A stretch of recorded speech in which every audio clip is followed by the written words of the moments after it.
Magandang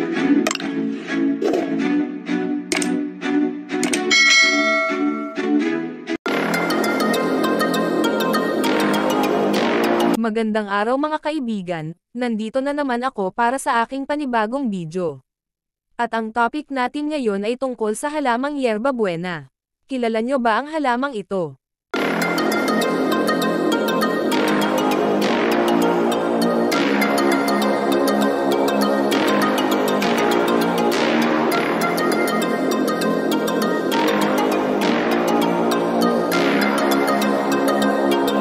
Ang yerba buena ay kilalang halaman o herb na may malamig o mint na lasa, at mabangong amoy. Ito ay herb na katamtaman lamang ang laki, may dahon na mabibilog at bulaklak na may kulay puti at lila. Ito ay original na nagmula sa Europa, ngunit karaniwan na ring pananim sa maraming lugar sa Pilipinas.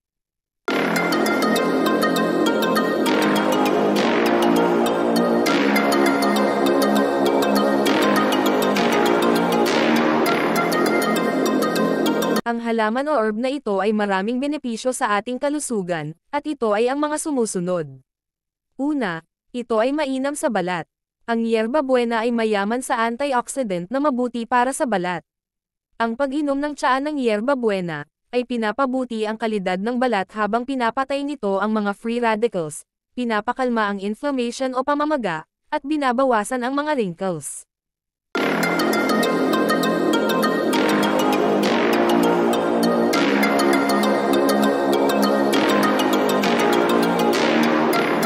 Pangalawa, ginhawa sa hika. Ang minty na amoy ng yerba buena ay tumutulong sa pagpapakalma ng mga muscles sa respiratory system na makatutulong upang pigilan ang atake ng hika.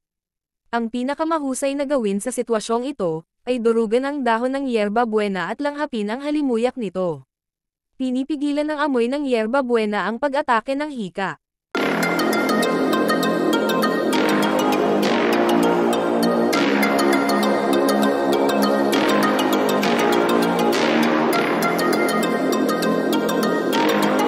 Pangatlo, lunas sa pagduduwal. Ang paglanghap sa usok ng sinunog na dahon ng yerba buena ay tumutulong bawasan ang pagduduwal, lalo na sa mga babae na nasa early stage ng pagbubuntis. Kung ayaw mo ng sinunog na dahon, maaari din itong durugan at langhapin ang amoy nito.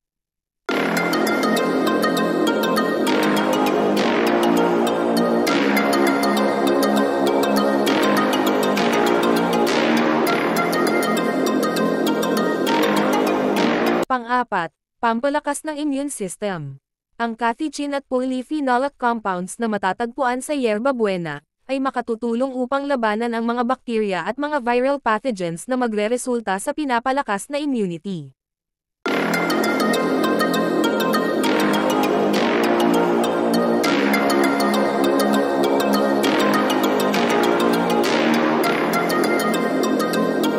Panglima, mainam sa oral health. Ang yerba buena ay tumutulong sa pagpapabuti at pagpapalakas ng ngipin, at nakakatulong para bumango o magiging fresh ang hininga. Kumuha lamang ng dahon nito at nguyain. Sa panahong ngayon, makakakita ka na ng toothpaste at mouthwash na hango sa yerba buena.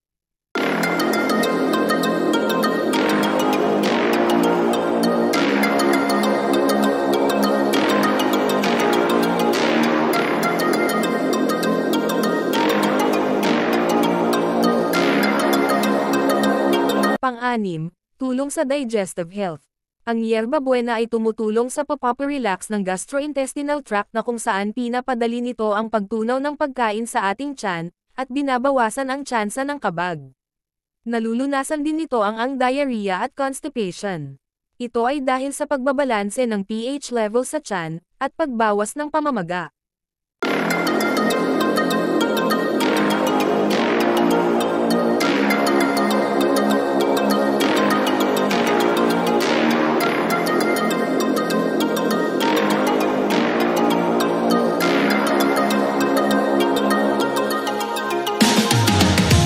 Pang-7, nilalabanan ang kirot. Ang mga sakit na maaaring mapagaling ng yerba buena ay ang lagnat, sakit sa ngipin, sakit sa tiyan, sakit tuwing may regla at arthritis. Sa isang pag-aaral, ang paglalagay ng herb na ito sa anyo ng langis o oil ay epektibo para sa kirot. Ito ay dahil sa taglay nitong analgesic properties.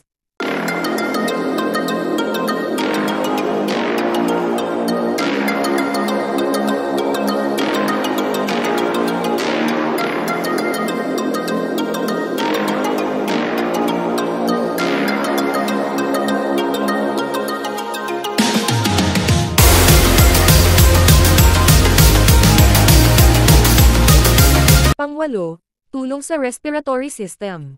Ang yerba buena ay tumutulong upang patayin ang mga infeksyon, at bawasan ang plema at mucus na nakabara na matatagpuan sa ating respiratory tract.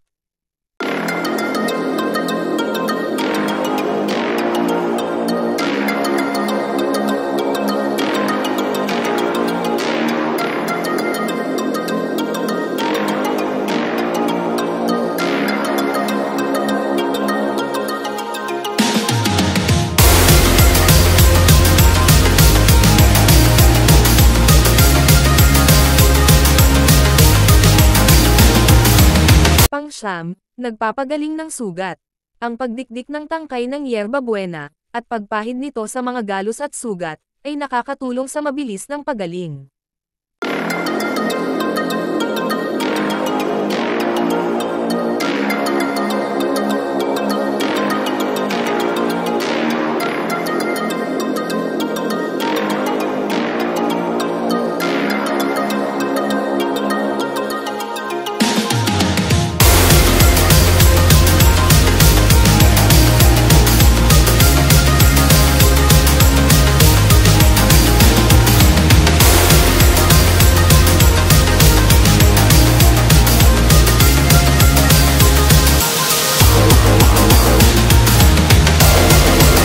Pang-sampu, tulong sa pagbawas ng timbang.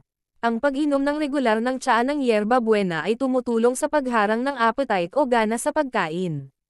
At nagsusulong sa pagsunog ng mga taba, na nagreresulta sa pagbawas ng di kanais-nais na timbang.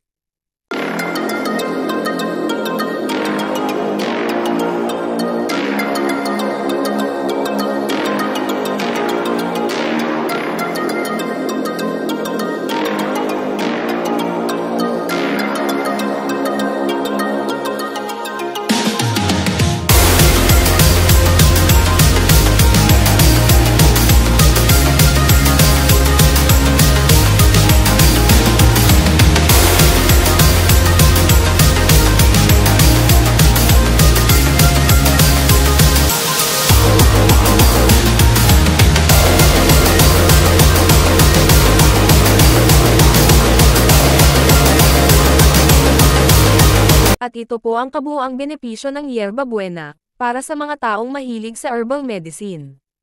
Hanggang sa muli kong video. Huwag kalimutang magbigay ng opinion sa comment section, mag-like at mag-subscribe.